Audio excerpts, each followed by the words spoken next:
அனைவருக்கும் ஆராதனாவின் அன்பு வணக்கம். நான் இப்போது சுற்றுச்சூழல் பாதுகாப்பை பற்றி பேச போகிறேன். உள்ளே உள்ள கஷ்டங்களை வெளியே சொல்லி பொறுப்பை உணர்த்த வந்துள்ளேன். சரி, நான் என்ன செய்ய வேண்டும்? இந்த பூமி நலம் பெற பல கோடி ஆண்டுகளுக்கு முன்பு அழகாய் பிறந்தது இந்த பூமி. இயற்கை வளங்களை நமக்கு அள்ளி அள்ளி கொடுத்தது. ஆனால் இப்பொழுது தூசு நிறைந்த காற்றுமாய், மாசு நிறைந்த நீருமாய், தேடியும் கிடைக்காத ஊற்றுமாய், போராடியும் கிடைக்காத காவிரி ஆற்றுமாய், நம் பெருமையாய் பயாகிக்கும் நெகிழியுமாய்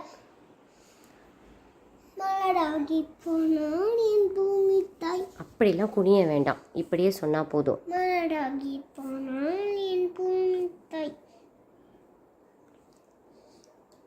ஓசோனில் ஓட்டை விழும் அளவிற்கு நாட்டை வெற்றிக்கிறோம் நாம்.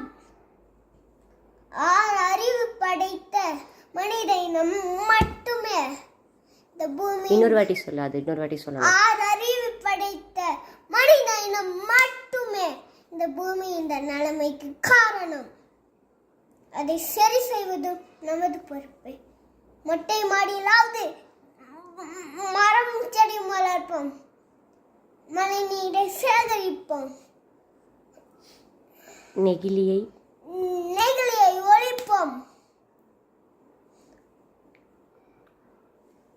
துளசி காட்டில் துளசியும் வேப்பமரமும் வைத்து காட்டை தூய்மைப்படுத்துவோம்.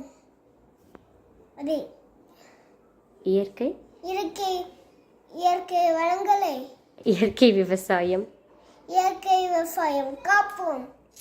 நன்றி, வணக்கம்.